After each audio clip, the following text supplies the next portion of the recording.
un restaurant scolaire. Et j'étais parti à Turin pour faire des rencontres. Moi, ce qui m'intéressait, c'était faire des rencontres avec des producteurs, avec d'autres cuisiniers qui avaient peut-être d'autres expériences et qui pouvaient peut-être m'amener quelque chose pour...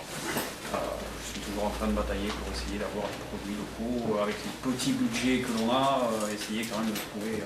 Et je savais qu'il y a des gens qui ont déjà travaillé comme ça, alors que ce soit dans la restauration scolaire ou hospitalière, où on a eu de très bons exemples sur des hôpitaux en Allemagne. Ils sont quasiment à 80 ou 90% de bio, sur un établissement en Belgique aussi. Et donc je n'ai pas été déçu de mon voyage. J'ai rencontré alors déjà des producteurs, déjà rien que les producteurs d'ici, qui peuvent peut-être m'amener à trouver les produits justement que je cherche et que je voudrais essayer de faire découvrir moi aux enfants. Et en même temps, donc ces cuisiniers, donc un certain monsieur, je ne sais pas si vous connaissez, monsieur Valadier, qui est chef de cuisine dans un lycée à Salon de Provence, qui cuisine, qui fabrique quasiment tout de A à Z. Alors, voilà, j'ai pris rendez-vous avec lui, on a beaucoup discuté, j'ai pris rendez-vous avec lui pour aller le voir sur son lieu de travail, pour voir comment il travaille, pour voir si c'est faisable de mon côté, parce qu'on n'a peut-être pas la même façon de travailler. Lui, je crois qu'il n'a pas d'internat, moi j'ai l'internat, donc j'ai des repas du soir, j'ai des petits déjeuners aussi à préparer. Donc bon. Mais j'ai trouvé ces rencontres très riches et je pense qu'elles vont pouvoir m'amener beaucoup de choses pour nos enfants. Et notamment, voilà, moi, ce que je pensais, c'était que Slow Food, quelque part, pourrait peut-être être l'initiateur de ça, quoi, essayer d'amener les producteurs à la collectivité, quoi. Moi, c'est ce que je recherche. Moi, j'étais parti pour ça, pour rechercher justement ce lien entre le producteur et la cuisine collective. Parce que bon, nous, on est toujours démarchés par les gros industriels, il faudrait peut-être qu'on sorte un peu de ça parce que bon, on a des enfants quand même devant nous et c'est le futur, quoi. C'est à eux il faut leur apprendre à manger à eux. Je pense que non.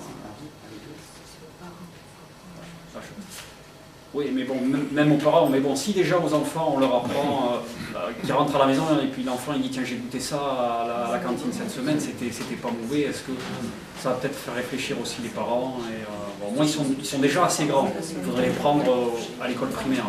Moi c'est des collégiens, c'est des lycéens. Les collégiens encore, on peut y arriver aussi un petit peu. Les lycéens, ils sont déjà plus grands, ils ont déjà des...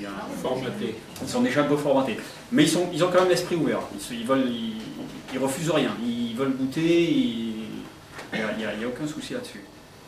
Donc voilà, je suis parti dans cette idée-là et je pense que petit à petit, je suis en train d'avancer. On est en train d'avancer notamment avec Blé, qui veut mettre des plateformes en place apparemment pour essayer justement de fournir les établissements scolaires, parce qu'il faut savoir qu'en 2012 on va avoir l'obligation, alors chacun pense à ce qu'il veut, d'avoir 20% de produits bio dans nos cantines. Le problème c'est qu'en France il n'y a rien. Si on prend du produit bio et puis qu'on doit aller le chercher en Italie, en Allemagne, à mon avis ça n'a plus aucun sens. Si on met du transport derrière, ça n'a plus aucun sens. Donc c'est peut-être en France, il faut peut-être s'organiser pour mettre... Oui, 20% c'est incitatif pour inciter les voilà, gens. Voilà. Peut-être commencer, à mon avis, comme si par de l'agriculture raisonnée et arriver petit à petit sur du bio, mais on n'y arrivera pas. De toute façon, en 2012, on n'y sera pas. Vu les quantités que l'on prend, à mon avis, ce ne sera pas possible. Mais c'est un pas en avant. Je pense que toujours, pour chacun d'entre vous, de toute façon, c'était déjà comme ça il y a 2 ans, et je l'ai remarqué cette année, un des principaux intérêts de Tela Madre, c'est de montrer que ce que nous faisons chacun dans notre coin, c'est possible. C'est possible, qu'il y en a d'autres qui le font, et que ça marche. Et ça permet